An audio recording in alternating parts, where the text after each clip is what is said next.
Right, 4 March 2024, and today I've got quite a lot of stories to cover, so I'm going to be moving very quickly. And as I said, this is going to be the most eventful week ever in Zimbabwe. This is going to be a defining week.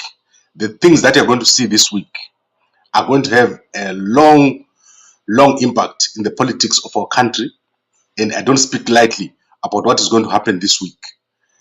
Zimbabwe has reached what we call a point of no return. So in terms of Mnangagwa and the guys in the military, and also generally politically, our country is on the verge of something very big. So let me go through all the political stories, business stories, and sports stories. Then I'll wrap it up. And if something big happens today, I'll be back in the evening as usual. So let's start with Mnangagwa. Mnangagwa is going to be traveling to the Victoria Falls once again. That is the scheduled trip. So I don't know if Mnangagwa is going to go there, but if I was ED, I would not go to any place like the Victoria Falls or any other events until I'm clear of what is going on.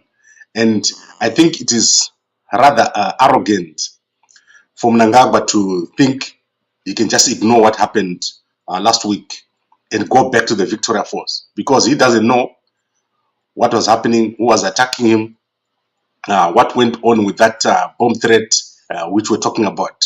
So he's actually supposed to attend the conference called the UNECA conference, and already Mutare Polytechnic is over there, and his young son Mnangagwa is over there. So that is the picture here. Yesterday they attended, they were pictured here. So you can see that there's Victoria Kutakwa there, and then there is Mutare Polytechnic, and then next is the young David Mnangagwa, who is the deputy minister. So I don't know if it's a good idea for Mnangagwa to go here, but to me, these are some of the security decisions that Mnangagwa has to make. There is a serious problem that has not been resolved because whatever is happening between Mnangagwa and the military is currently unresolved, and that has to be resolved. And you can't just start moving around. And to make matters worse, the issue of the third term, Mnangagwa is continuing to encourage talk about the third term. He has now said the Youth League has supported his third term. He wants the war veterans and the Women's League to support his third term. And this is not something that we're making up. It's on video. In fact, I think I should play it for you so that you can see Mnangagwa saying it himself, that he wants the war veterans and the women to follow the example of the... So let's actually play it. I want to play that so that you can see Mnangagwa in his own words saying that he wants other people to support that third term bid. Something very dangerous. And when he made this announcement last week, he was being watched by other people saying that he wants this to be done by the Women's League and the war veterans. So listen to what Mnangagwa said here. To be received and address the multitude of our youths in Masvingo province as we celebrated National Youth Day. Those of you who were able to attend can confess to how our people still remain united. Well done to the Youth League and the young people of our country for such a superb demonstration of organizational ability and the clarity of intentions. Right, so you can go and watch this. It's on HSTV. Mnangagwa is saying he would like to thank the Youth League for their clarity of intention. The third term issue, he is encouraging that. And this is the whole issue. No one wants this third term. People in ZANU-PF are furious at Mnangagwa for attempting to have a third term. In the military, what Mnangagwa is doing there, obviously he wants to end up with himself as the permanent feature and the military the temporary feature. I always say that to you. Whereas in reality, the military is permanent and the president is temporary.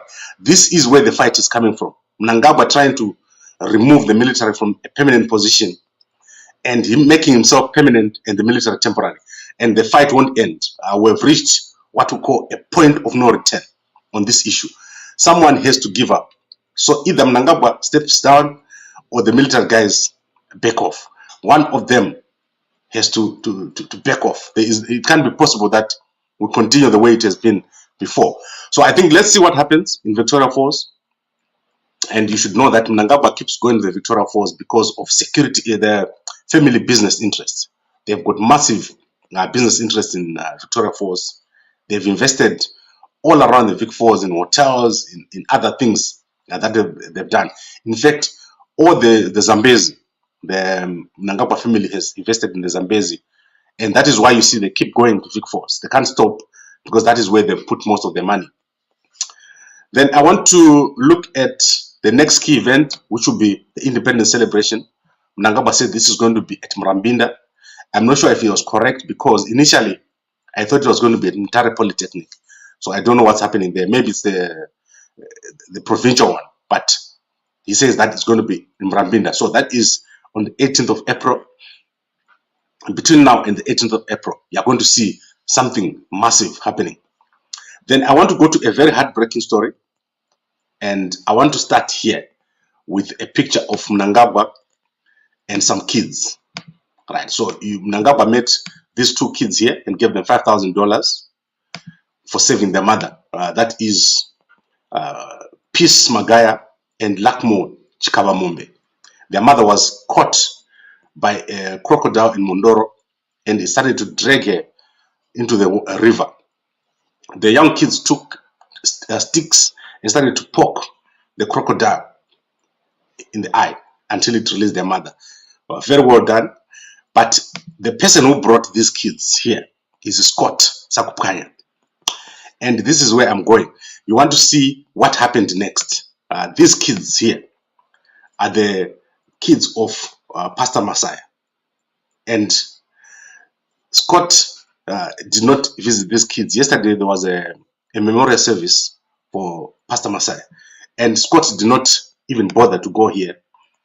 You know that the kids, Pastor Messiah was killed during the campaign. And I want to show you what the kids said. Very, very heartbreaking. And all of you guys must understand how bad this situation is. What's happening in Mavuku.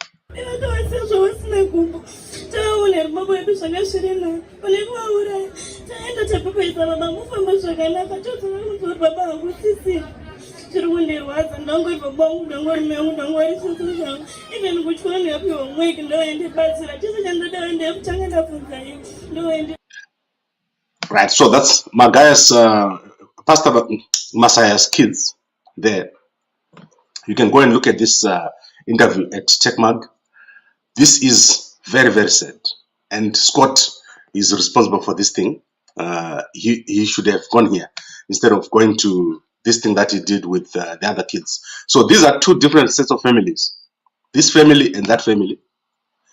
And Scott decided to go with these kids to Mnangagwa and leave these ones whose father were killed during his campaign.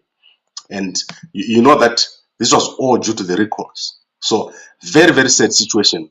I cannot even imagine how the Messiah family is feeling without their father for this senseless killing during the campaign of Scott Sakupkanya. And Scott is totally responsible for this whole situation that happened in the Messiah family.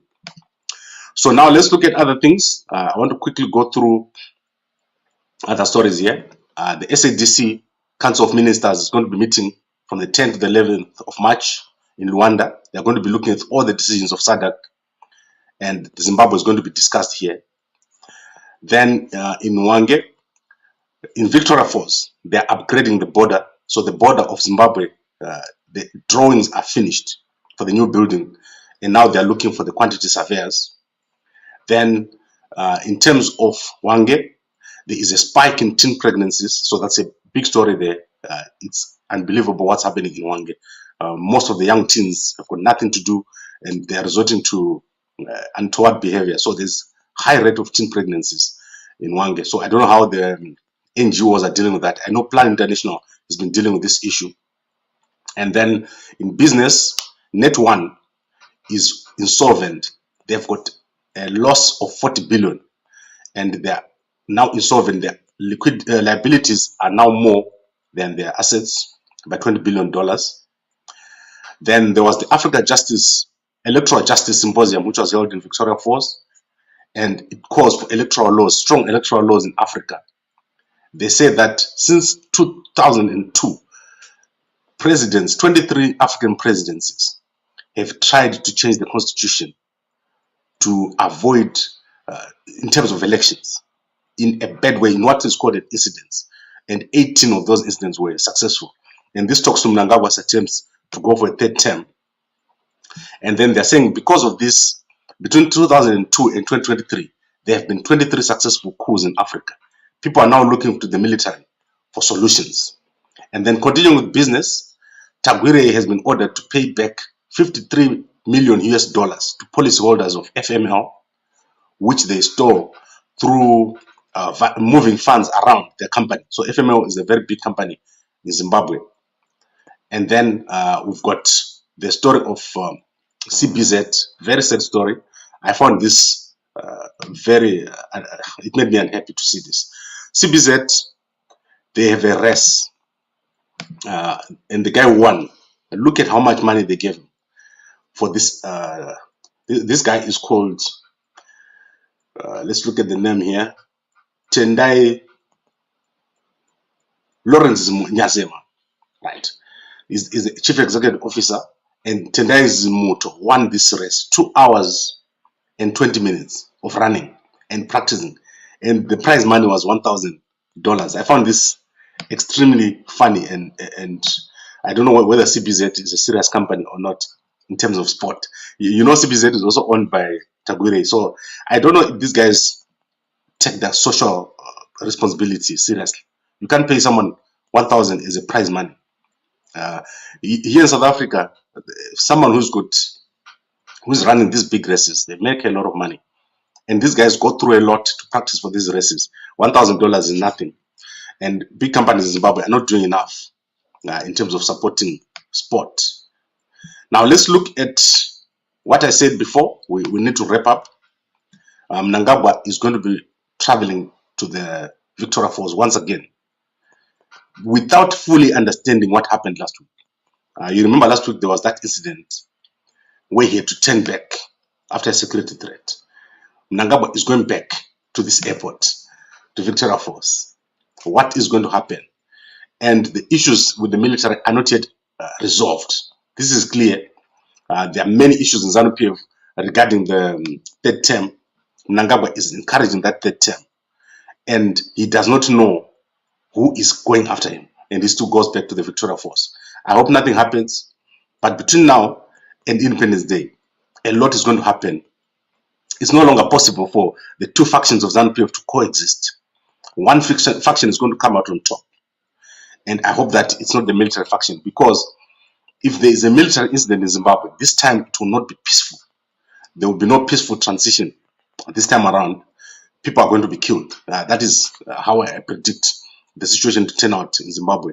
Between ED and the military guys who don't want the third term, and also between ED and the faction which is in ZANU-PF, which does not want the third term, and then Mnangagwa, who has set up a structure around himself. I told you that Mnangagwa has created a structure around himself, and as I said, there are more things that I know which I won't tell you, but Mnangagwa has made contingencies for a coup, and my understanding is that everyone is well aware that Mnangagwa has made contingencies that if there's a coup, he's going to deal with it. So all the sides are aware, and if you see a situation breaking out in Zimbabwe, it means both sides will be firing at each other. You're going to see one side this side and another side this side, all of them firing at each other. It will not be a peaceful situation, and don't think that you won't be caught in the crossfire. This thing can become very, very dirty, the situation in Zimbabwe. But let's see what happens between now and Independence Day. It's a very, very important period that we're entering. So thank you very much, everyone, for watching. I'll be watching the situation very, very closely the whole day. If anything happens, I'll be coming back with some breaking news. But for now, thank you very much for watching, and a good day to you all.